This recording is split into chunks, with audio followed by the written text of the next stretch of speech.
So we'll start with the syncope. It's quite long, so I'll try to go over it very fast. But I'll send you some slides and some literature to read. So we're going to start off with syncope, then we go to epilepsy. So I'll just touch a bit on everything, but these documents I'll send you on PDF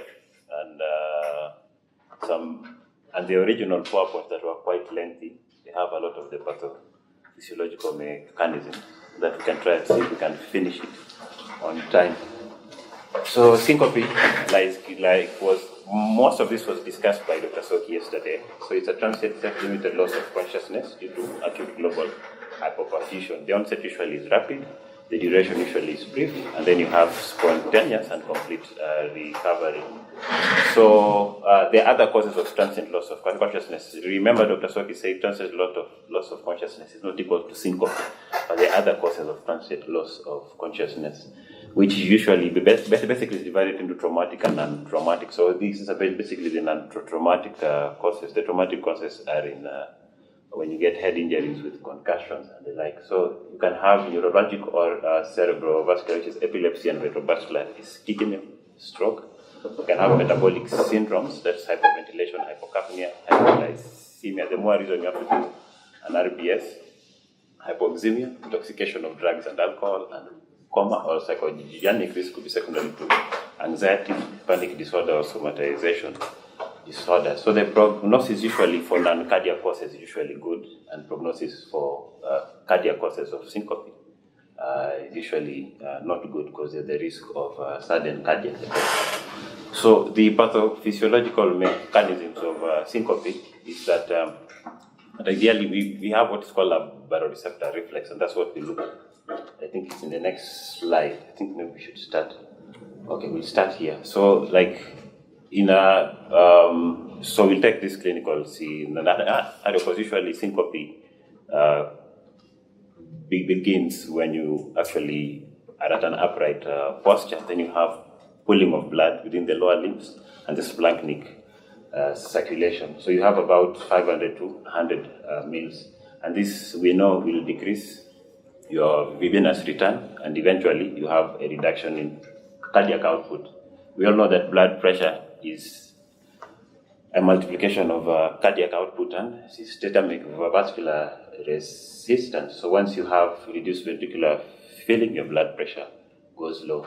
And then what happens is there's an increased, ideally, the compensatory mechanism is that there is increased afference from the carotid receptor through the glossopharyngeal nerve, and from the aortic arch through the vagus nerve to the nucleus of tractus in the brain, and the vagus nucleus in the brain. And so ideally you're supposed to have an increased sympathetic output and a decreased parasympathetic flow to try and increase your vascular tone. Remember what we said about blood pressure. So ideally you're supposed to have an increased peripheral resistance and increased venous return, and this is supposed to actually increase your blood pressure and increase your cerebral perfusion. If these mechanisms fail from whatever reason, from the level of the heart and the level of the output through the autonomic nervous system, then you end up with a syncopal episode. So these are the patterns we just discussed. Okay. So you have your baroreceptors either in the aortic arch or at the carotid sinus through this is the glossopharyngeal nerve, and that is the vagus nerve through the nucleus of tractus salutatorius. And you have excitatory neurons from it's called CV, cordioventral, and then from the rostral ventrolateral medullary nucleus. This is usually inhibitory, but it is suppressed. Okay. Then you have an increased vascular tone, sympathetic output that increases, your heart rate, try to increase your cardiac output, and eventually you have try to cause vasoconstriction. Anything. So the pathophysiological mechanisms of most of the causes we'll go through is that anything that interferes with this mechanism, then plus remember you also have vasopressin being suppressed, which is to try and increase your venous return. So anything that interferes with this, then you have a syncopal episode. So we classify them into 3. Up to date classifies it into 4. It basically divides cardiac syncope and structural cardiac disease as 2 entities. So we have neurally mediated syncope, where you have a temporal failure in the reflexes to maintain your cardiovascular hemostasis. Okay. So as we saw, the nerves, autonomic nervous system, then you have orthostatic hypotension. This could either be due to cardiovascular homeostatic reflexes, are chronically repaired, and you have a failure in your autonomic nervous system, cardiac syncope. These are due to arrhythmias and other cardiac structural diseases. So, neuronally mediated syncope. Just to go back to that orthostatic hypertension slide, I mean, you can get orthostatic hypertension in other situations. For example, in hypovolemia, so the classic GI bleeding or severe dehydration, diuretics. So they may not just which may be reversible. So it's always good to think about them as in the pathophysiology of the presentation. So neuronally mediated syncope, now it's actually called reflex mediated syncope. We look at it.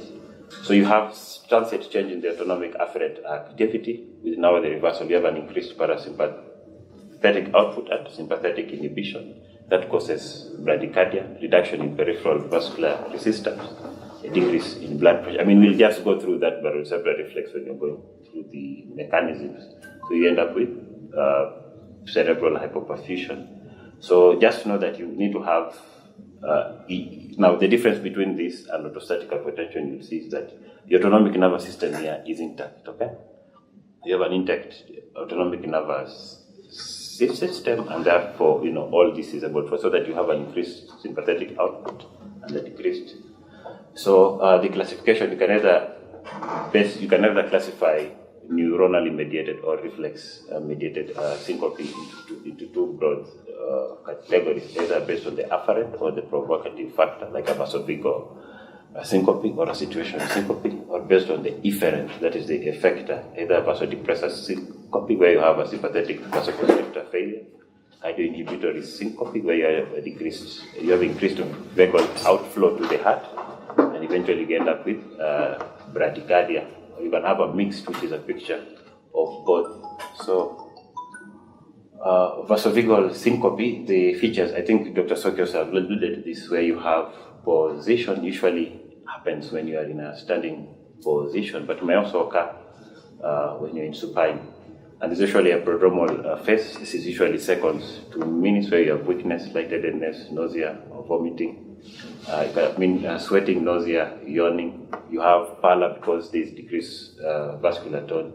And then this is usually the urge to pass urine or motion. Then the event that occurs is then loss of consciousness.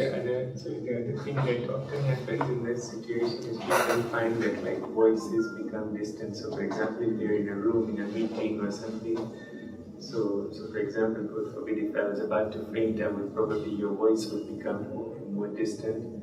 And because cerebral perfusion is being interfered with, vision kind of often tunnels, and then you kind of black out. Yeah, that's why people call them blackouts. But yeah, so those are other characteristic symptoms to ask for, because they tend to suggest this is actually a pressing shepherd road. Okay, thank you. Then the post events, once you wake up, this feeling of dizziness, nausea, sweating, the urge to defecate, and orients to the surrounding usually within seconds. So the recovery is rapid, and the duration may last 5 to 10 minutes. Sorry, but I think that is, when people fall, and you kind of alluded to it, is that when people fall in a syncopal event, like in a seizure where they'll fall like a board, yeah? Like stiff. So in a seizure, people often stiffen up and fall. Yeah? So they usually fall in the tonic phase if they're standing. But in a syncopal event, the fall will be more of a slump, and the patient actually may be aware that they are about to fall and then just lose consciousness as they are falling. So if you're part like eyewitnesses, then the nature of the fall, a slump versus a thud, may help you to also differentiate. You agree? Yes, and then with Syncope, with the return of cerebral perfusion, they are aware of us talking, so they can tell, and then they are very clear in their minds what happened, and they wake up all of a sudden.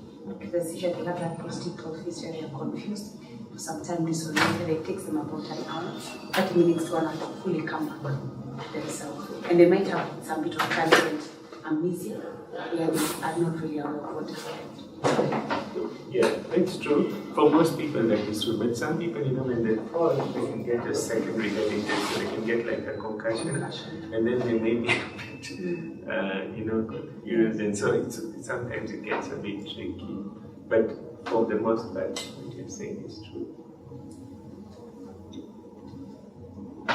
So a situational reflex syncope is usually you have a localized stimuli that provokes the reflex, causing vasodilation and bradycardia. So in short, you get an increased parasympathetic flow. This can be pulmonary causes like a cough. You can actually get a syncope after cough. Urogenital, usually micturational. So you had people getting micturational syncope, or when you try an instrument. We had a patient just recently. Instrument and the blood pressures just went down, lost consciousness but came back. GI the same. When you have any instrumentation of the GI, you can also have a cardiac syncope, usually from a hypersensitive cardiac parotid sinus sensitivity. And you can also have an ocular causes. I once had a patient who actually had an intuition reflex. Anytime we go to pass, you just get a blackout. No sure. So that's why, like what Soki said yesterday, it's very important to keep a history of the events. That's a provocative factor. What was he doing at that point? And you may find it's actually repeated history. So he turned out to have a few comments I told him. So the intuition reflex will always trigger the liver and blood pressures. So you can have, like I alluded, we have what is called carotid sinus sensitivity, and simply it's just hyperstimulation. You have hypersensitivity of the carotid sinus, so you have more vagal outflow, and eventually you get that. And also carotid sinus massage can also cause, a syncopal episode. But be careful in patients with TIA or a carotid bridge. So before you attempt to do a carotid sinus massage, it's always nice to auscultate for a bruit. So features of neuronally mediated syncopal episodes is that you get dizziness. These are symptoms of orthostatic tolerance. So you get dizziness, lightheadedness, fatigue, and then you also get autonomic activations. Features which are diaphoresis, pallor, palpitations, nausea, hyperventilation, and yawning. You might get proximal and distal planus myocard, like the video we saw yesterday. You could get a patient with syncope who actually has some myoclonic episodes. The eyes usually remain open and are deviated upwards, pupils dilate, grunting, moaning, snorting. You may get urinary incontinence and fecal incontinence, though usually it's rare, okay? Ictal infusion, like Dr. Hooker says, is quite rare. It's more of what you see in seizures. So treatment usually is reassurance, okay? If you're able to get what is the provocative stimuli, like Dr. Steve has given us a case. Other things you can do in the immediate, in the ER, you can give them some plasma expanders, like some fluid and some colloids. You can also do some counter pressure maneuvers like leg crossing, hand gripping. Fluid cortisone also helps to try and increase volume. You can give vasoconstrictor agent. It's also there in Harrison's. You can give beta blockers, the mechanisms of which I don't understand. I didn't actually get. I think there's more for people with POTS. Yeah.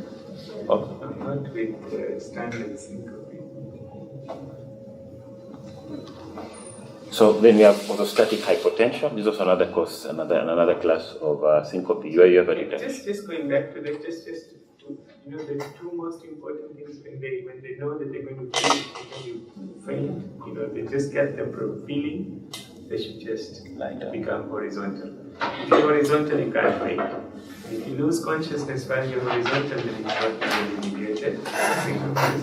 Because you can't fail. It's impossible to faint with this mechanism if you're horizontal. Yeah? And the second thing is to, take a full glass of water. It's been shown that within a few minutes of taking a full glass of water, your blood pressure rises. So there is actually just taking one glass of water. It's great. Someone has already come in the ER after the episode is over. Yeah. You still need to do volume expansion even if their vitals are fine. You just tell them to take enough fluids orally. And so many of these patients, if they like the POTS patients, some of them, the early things that you can do is just to ask them to take lots of fluids and be generous with their salt as opposed to the normal doctor's advice of avoiding salt. Yeah.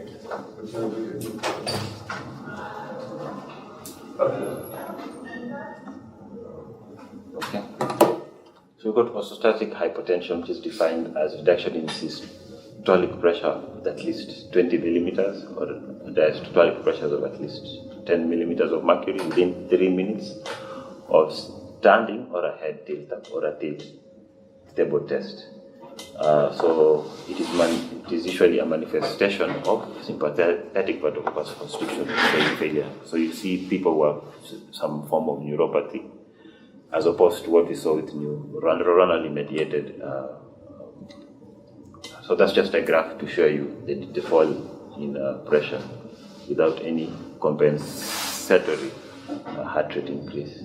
The static hypotension, because you have an autonomic failure. Okay, so you can classify them into several variants. The classical one that you just described, or you can have an initial orthostatic hypotension where you get an immediate, decline in BPs of more than 40, and then it might actually return to normal. You can get a reflex or a vasovagal syncope that also actually manifests as a orthostatic hypotension. You can get a delayed orthostatic hypotension. You can get delayed orthostatic hypotension with a reflex syncope and postural orthostatic tachycardia syndrome, what we call POTS disease. POTS syndrome. So features of orthostatic hypotension: you get dizziness, lightheadedness, and syncope-like event that is very specific. Other non-specific symptoms are general weakness, fatigue. You can get cognitive slowing, leg bulking, headache, visual blurring due to hypoperfusion of the retina, neck pains due to neck muscle ischemia, orthostatic dyspnea due to inadequate perfusion of the lung, angina due to impaired myocardial perfusion. And of note is that usually symptoms of orthostatic hypotension are usually exacerbated by the exertion, prolonged standing. You can get changes in ambient temperature after a meal. So causes of orthostatic hypotension, like we said, usually autonomic failure. So you can get primary autonomic failure, like in diabetes, Lewy body disease, amyloidosis, central autonomic failure, idiopathic immune-mediated autonomic neuropathy. You can get a postprandial hypotension after a meal, iatrogenic because of drugs that we give, like alpha antagonists, or volume depletion in diarrhea and vomiting. So treatment, you remove any reversible causes. If it were medications, stop medications. Other than pharmacological interventions, patient education, you want them to try and avoid large meals, try to do isometric counter pressure maneuvers that we talked about, leg crossing, feasting. So you also try and can raise the head to reduce supine hypertension, increased dietary salt and fluid intake. So pharmacological interventions are just like fluid cortisone. You can also use vasoconstrictor agents like imidazole pseudoephedrine. And if you get intractable symptoms, which are nausea, vomiting, dizziness, you can give them fluidostigmine, yohimbine, desmopressin acetate, and erythropoietin in case they're having anemia. There's also a drug called droxidopa, which is used in people with Parkinson's disease, multiple systematically for the autonomic, for the postural and potential of it's another drug. So the next. What Dr. Lucas said, look for secondary causes. GI plaques, any particular. Diabetes and elderly people are a big drug.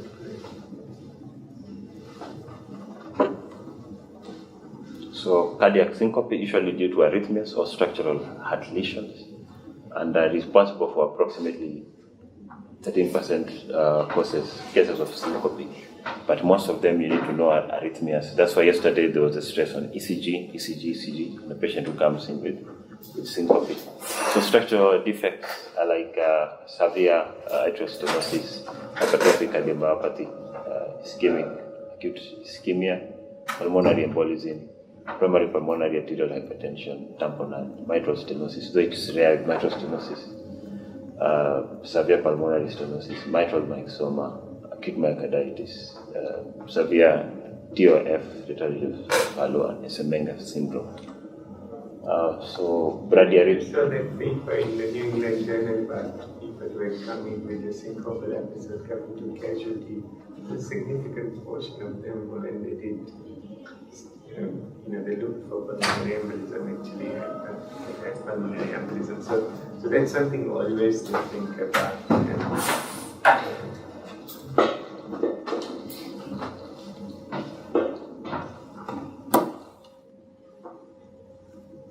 So you can have bradyarrhythmias and advanced AV blocks, which actually cause syncope. Following the relief of a sudden onset palpitation if the patient has syncope, in cases of sick sinus syndrome. So it is always important to rule out sick sinus syndrome in all patients that present with supraventricular tachycardias. So any SVT with heart rates less than 200 with recurrent syncope and normal heart rates, you suspect sick sinus syndrome. And you can also have a stroke Adams attack, which is syncope due to bradycardia or asystole. So you can see this person has a bradytachycardia syndrome, that baseline ECG explainable. You also have complete heart blocks. It's rare with congenital complete heart blocks, so some of the ECG features you look for are RBB, left anterior AV block, alternating blocks, RBB with a first degree AV block, LBB, fascicular block, MOBITS 2. So usually MOBITS 2 and type 3 AV blocks usually very symptomatic.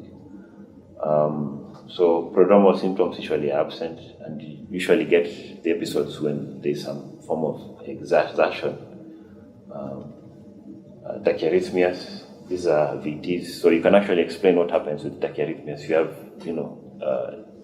ineffective filling of the ventricles, and that eventually has decreased cardiac output. Blood pressure goes down, and you can get a syncopic episode. So conditions that can expose you to a syncope or in a SVT. So your history is very key, like we say, patient underlying heart disease, AS, atrial stenosis, pulmonary stenosis, restrictive cardiomyopathies, any heart rate that is elevated, underlying pre-excitation, advanced age. Also of note, I didn't write here, is hypertension. Hypertension is actually a predisposing factor to atrial flutter than AFibs. So you can also have inherited channelopathies, which can also give you arrhythmias. This can also manifest as syncope. So they're simply mutations in the iron genes. I had a whole table, I'll share it with you, very complex genes that can give you channelopathies. And examples are long QT syndrome, Brugada syndrome, and catecholaminergic polymorphic VTs. So long QT syndrome is a genetically heterozygous disorder where you have prolongation of cardiac repolarization. So you can end up with syncope or sudden death due to a unique polymorphic VT known as Torsades de Pointes. Genes involved are alpha and beta units of the calcium channel sodium folding and getting B protein NK2. So you can also have idiopathic long QT syndrome, which is common, and it manifests with bizarre T-wave morphologies. So syncope and cardiac arrest can occur under physical or emotional stress. The first episode usually begins at before the age of 20. Who can try and explain what they see in the ECG? Remember, Dr. Soki said, whenever you're done ECG, always have a look at it. So someone can just try and explain the ECG. Number one, is it normal? No, okay. Second then comes the QTs. The QTs prolonged. So you have a prolonged QT interval. But the rate, is this QT?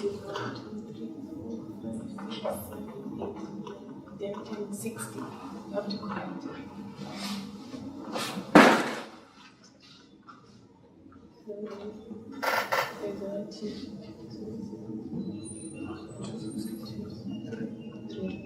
Three times 5, 15 times 0.04. 600.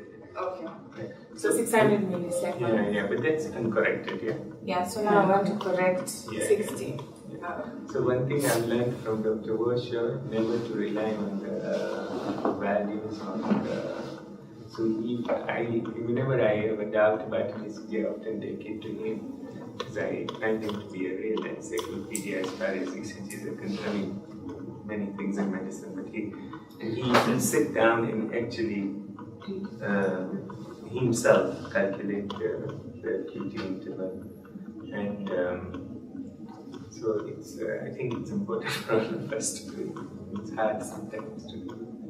I think once you get used to doing it, it's not.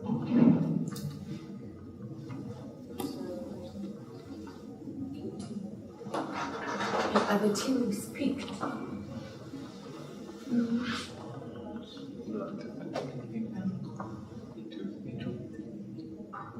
In V2, V3, V4.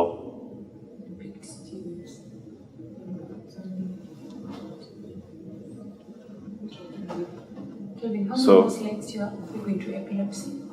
Yeah, okay, so you'll read about Brugada, which is a channelopathy as well. I mean, it's long. I don't know why we're doing epilepsy. Syncope receptor. So you have 3 types. Okay, you'll read this. I'll send the slides. The also structural defects, which you've talked about. So you'll go read about atrial stenosis. And usually there we have it in 2 stages. So the initial stage of a fall in BP, parallel lightheadedness, and eventually you get a syncopal episode. Read about how come cardiovascular coronary artery disease, which predisposes to arrhythmia and other causes. So usually send to a cardiologist and treat the underlying cause. Okay, fine. So this is just a table showing some of the differential diagnosis you'll go through. This is how we approach, at least approach a patient with a syncope. So number one, like we said, history is key. History is everything. And if you can get a witness history or a video, much better. You can able to actually see. So other things you need to know are duration. Was it transient? The rapidity, and was there any recovery? So you go through this.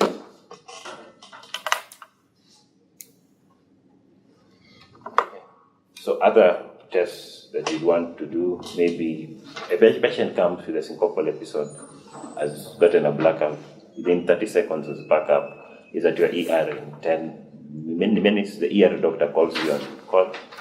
So maybe some of the tests you'll order, because these are things we get every day. We'll even get a call to today, somebody just had a blackout, is in the ER, the vitals are okay.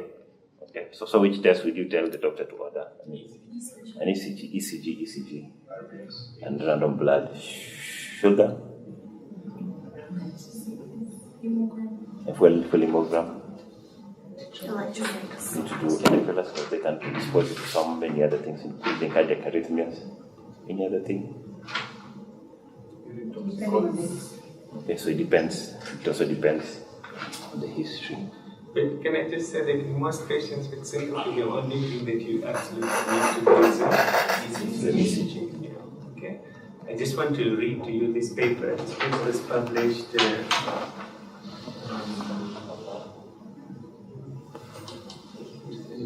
So this is. So this is in patients hospitalized for syncope, first episode. What was the prevalence of pulmonary embolism? That's the question they were asking. Out of 560 patients, they ruled out pulmonary embolism, at least almost 60%, on the basis of a combination of a low pretest clinical probability of pulmonary embolism and a negative p-time. Amongst the remaining 230 patients, pulmonary embolism is identified in 97, that's 42%. So really high prevalence, yeah, in that cohort in which in the entire group, the prevalence was 17%. So that's 1 out of 6. Yeah. So the conclusion is pulmonary embolism was identified in nearly 1 out of every 6 patients hospitalized for a first episode of syncope. So if a patient has such bad syncope that can land in hospital and get admitted, that's the lesson to that. So I think we've gone through all this. Hemogram, bleeding, blood sugar, said hypoglycemia is also a cause of transient loss of consciousness. Serum potassium can give you arrhythmias. Bicarbonate levels you can get acidemia from cardiac enzymes, blood gases, and an ECG, a must. So if you're thinking it's a cardiac syncope, these are some of the tests you can order. You can do autonomic nervous system testing, field table test. This is another algorithm I put up, you can go through, where you stratify your patients at a high risk or low risk. So I'll send the other slides, okay?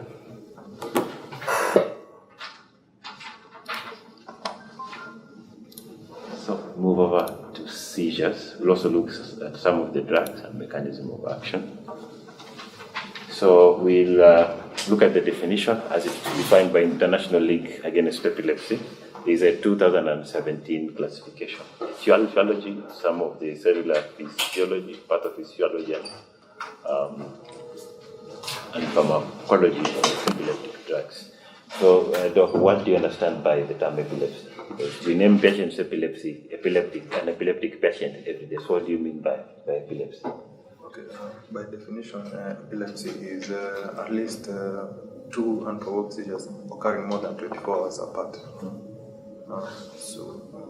Yes, essentially. Okay. Or whether you have a diagnosis of an epileptic syndrome, you're still epileptic, or you have one unprovoked seizure with a probability of further seizures, similar to the generally current risk of at least 60% after 2 unprovoked, or occurring within the next period of 10 years. So the definitions are there. And this is the new classification. This is the 2017 International League Against Epilepsy classification of seizures. So we divide it into focal onset, generalized onset, and unknown. So focal onset, whether you have awareness or impaired awareness, and can be motor onset or non-motor. So it depends on the focus of the brain that is affected, and that then gives you the characteristics. generalized as well, we divide it into motor and non-motor. And non-motor is what we were trying to discuss yesterday, which is absent seizures and non-onset. And then we have unclassified seizures. So etiology are many, and usually when you are stuck, you do like Dr. Sylvia normally says, vitamin D. It's usually vitamin D, M. CD. Yeah. Vitamin C, D, E, F. Vitamin C, D, E, F. So he'll always sing that in the word round when you're stuck. So, causes can be vascular from stroke, hemorrhages, breast, preeclampsia, infections, such as can have a primary infection, septic embolia, HIV, trauma can have post-traumatic seizures, inflammatory vasculitis or pus. This is demyelinate, ADEM in full is acute demyelinating. It usually occurs in the CNS, post an infective, disseminated. Okay. So we can see this. I think I've seen one case in PEDS when I was in school. The patient had measles, then came back with ADEM. Or autoimmune, kind of metabolic, either due to hyperglycemia, hypocalcemia, hyponatremia, hypomagnesemia, toxic like alcohol and drugs, tumor, and you can have congenital. Now, these are what the pediatrics we might talk about. But I'll send you slides on congenital causes. Anyways, some of them I've mentioned them here. So you can have childhood epilepsy, like in West syndrome, progressive chronic epilepsy, neurocutaneous syndromes like in neurofibromatosis, Sturge-Weber, tuberous sclerosis. You can have other single gene disorders. They are numerous, including Wilson's disease, chromosomal dysfunction, like in Down syndrome, Fragile X, developmental structural, like in schizencephaly, microcephaly, or arachnoid cyst. So other conditions, you can have a provoked epilepsy, like in catamenial seizures. Who knows how catamenial seizures come about? So it is postulated that when you have variations in estrogen, usually comes late cycle when estrogen levels are low. Other postulated mechanisms is that you have altered metabolism, especially in patients who are already on anti-epileptic medications. So what do we normally give? I think we give clobazam most of the time. We tell them to take, is it 5 days, if I remember, just before, and continue that 5 days after. But there's another school of thought. If you look at up to date, they think probably keeping these people on a sustained hormonal therapy might also decrease catamenial seizures. So even in seizures like in syncope, history is key. You can have reflex epilepsies, like in photosensitive epilepsy. Those of us who like playing video games, when they start, there's usually a warning: you have photosensitive epilepsy. Stop playing video games. Okay. So at the level of the cell, that is the neuron, we have what are called voltage-gated cells and ligand-gated receptors. In short, from the word voltage-gated cells, these are because of ions. Okay, they open up and close up depending on the concentration of ions in and inside the cell. So when you have a difference within the voltage in the cell, so sodium and calcium channels are excitatory, and potassium are inhibitory. Just in a nutshell. Then we have ligand-gated receptors, and these usually respond. We go through a conformational change in response to a neurotransmitter. So majorly we look at glutamate, which is the principal excitatory neurotransmitter, and GABA aminobutyric acid, which is the principal inhibitory neurotransmitter. The funny thing about this is that GABA is actually synthesized from glutamate. You get glutamate decarboxylase enzyme under the influence of pyridoxine, and then that converts glutamate to GABA. So like we've already alluded to that, and usually works through two major receptors, that is NMDA and non-NMDA. And what that does, like we said, causes an influx of calcium and sodium, and that causes depolarization. Then you can have non-NMDA, which are principally 2-AMPA, has a long name, and the kinase receptors. So the NMDA usually are slow and long-acting, while the non-NMDA are fast. So we also have a third group of glutamate, but they work indirectly through this. We have a G protein coupled receptors known as metabotropic glue receptor. The inhibitory neurotransmitter we talked about is GABA, and usually have two types. There's GABA receptor A, and then there's GABA receptor B. So activation of this causes influx of chloride ion and membrane hyperpolarization, so that is inhibitory. Okay. So this is what happens in a normal synaptic transmission. Like we say, GABA is usually synthesized from glutamate via glutamate decarboxylase enzyme via the influence of pyridoxine, that is vitamin B6.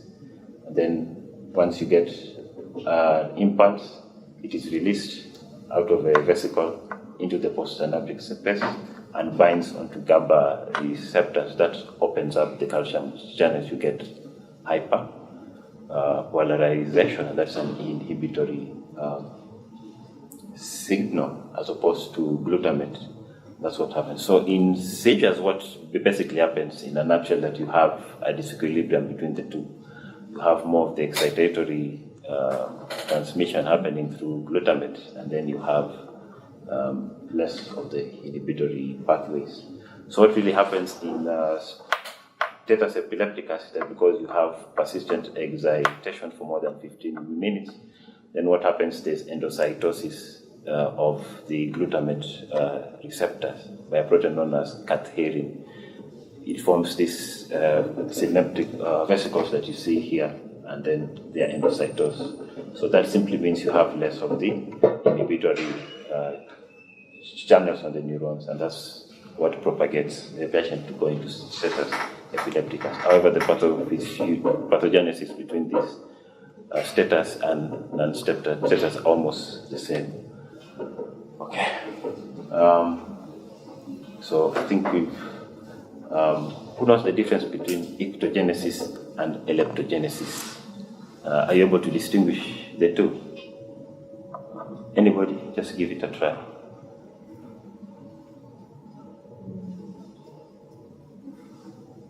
Like ictogenesis is getting a seizure from a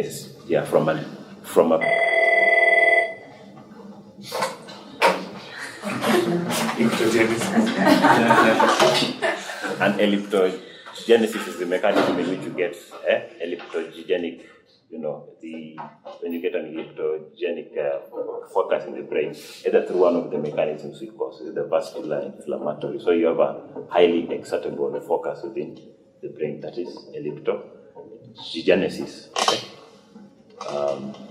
So seizure initiation, you have high frequency burst action potential, that is PDS. And then you have rapid depolarization of the cell mediated by MPA. Like MPA, we said, are the fast acting glutamate receptors. And then you have a prolonged sustained depolarization. Okay, and you have, so this causes hyper depolarization within the cell, and then you get an action potential degeneration. So the initial phase is excitation. Then after that you have synchrony. Remember, in normal neuronal functioning of the brain, it is non-synchronal. It's usually stepwise. Okay, that you have. But in seizure, you have synchrony, and then you have like recruitment of neurons, and that gives you and that gives you epilepsy. So you have exaggerated synchrony. So you're not supposed to be having a synchronous excitation within the brain. Okay? So you get selective neuronal loss, synaptic reorganization, and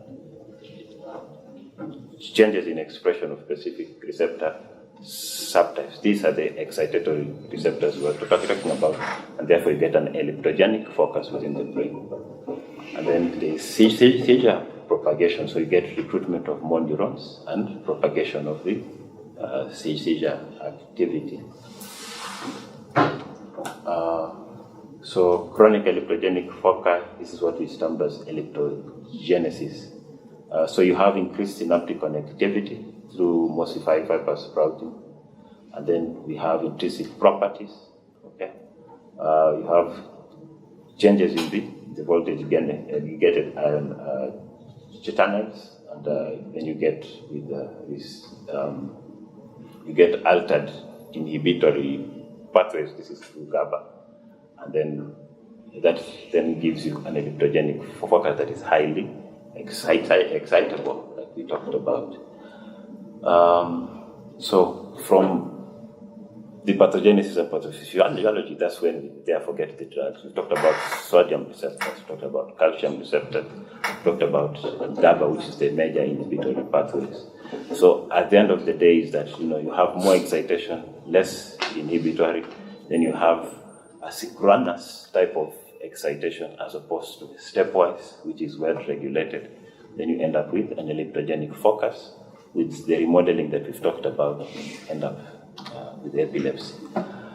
So epileptic medications have come from first. It's just a timeline, okay, just to show you how and when the drugs were developed. So I was shocked to see actually as early as 1900 people used to use bromides to treat, and phenobarbital is actually a very old drug. So we have drugs that affect the sodium channels. Like we said, these are excitatory voltage gated channels within the central nervous system, and they cause depolarization. And so drugs that target sodium channels include carbamazepine, so it binds to the voltage-gated sodium-dependent channels in an activated state and extends its inactivatory phase, and this inhibits generation of rapid action potentials. So other forms are oxycarbazine, which is similar in structure, and eslicarbazepine.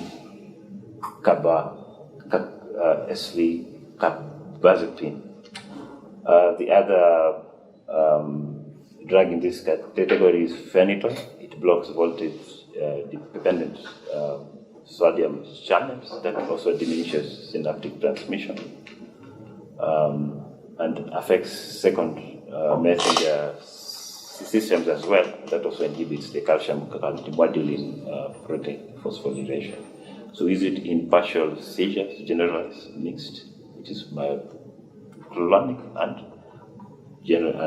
totonic clonic seizures. The other group of drug in this is lamotrigine.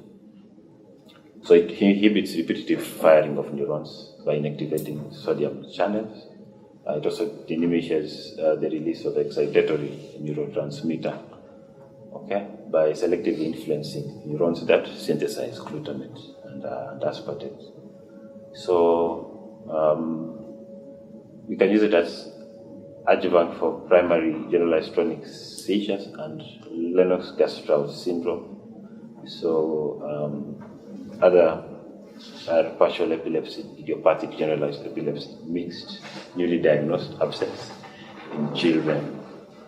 Other drugs are zinosamide, lancosamide, and rufinamide. So we also talked about calcium channels, and we said they're also excitatory. So drugs that inhibit this pathway are ethosuximide, which we use in absent seizures.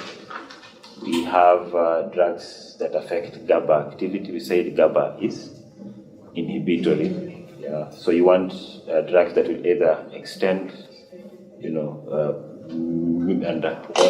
mimic the action of GABA to try and inhibit an action, generation of an action potential, and cause hyperpolarization within the cell. So drugs that work through this mechanism are phenobarbital, which you use to treat generalized and partial seizures. The only thing about phenobarbital, it keeps you drowsy. You don't want to give this to children. School going, I see, causes from the patients I've seen when I was an MO, they start on this and performance in school just drops. But I'll give you the slides. On the footnotes, I've written all the adverse effects of the medications. We have tiagabine and we have vigabatrin, the same group. So phenobarbital is actually still a very useful drug. There's been a large trial done in China suggesting that it's still very effective. So obviously it's very cheap. So in community treatment, it's still used. The problem is using it at high doses. Issue, yeah. So I think judicious use in patients where you have no other alternative is fine, but sometimes we really load it up and then yes.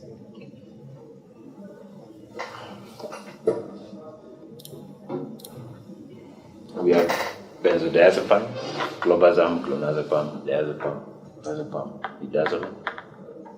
Okay. Piperampanel, which is a non-competitive AMPA. We talked about this. So drugs that actually now inhibit glutamate receptors, we talked of AMP as one of them. So a drug that actually inhibits this is perampanel. Then we have drugs with multiple mechanisms of action. So valproate inhibits sodium channels, increases GABA concentration within the brain. Also inhibits GABA transaminase enzyme, that therefore increases concentration of GABA in the synaptic, presynaptic, in the synapse, okay? And it's also active against the T-type calcium currents. It has a wide action. Then we have topiramate, which blocks sodium, enhances activity of GABA, antagonizes NMDA, and weakly inhibits carbonic anhydrase within the CNS.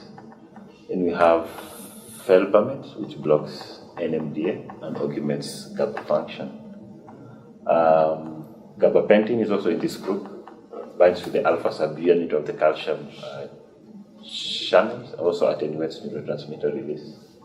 Levetiracetam, Keppra, our drug of choice, binds synaptic vesicles, protein SVA2, and modulates synaptic transmission through alteration of vesicle formation and modulates GABA. Pregabalin also binds alpha delta subunit calcium, modulates release of glutamate, noradrenaline substance P, and net resulting inhibition of neuronal excitability. So here is the neuro pre and post synaptic membranes, and where most of all those drugs function and act.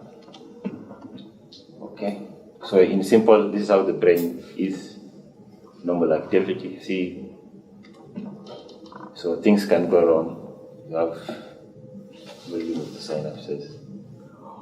You have a presynaptic change, like we said, with GABA, and postsynaptic change, and eventually get excitability within the neurons in the brain. Okay? So the whole point in all this is block excitation using those drugs, or enhance inhibition using the drugs that we've talked about. Okay.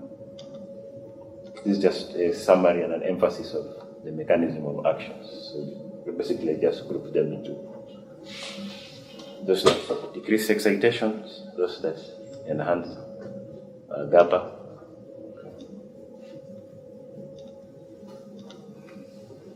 So it's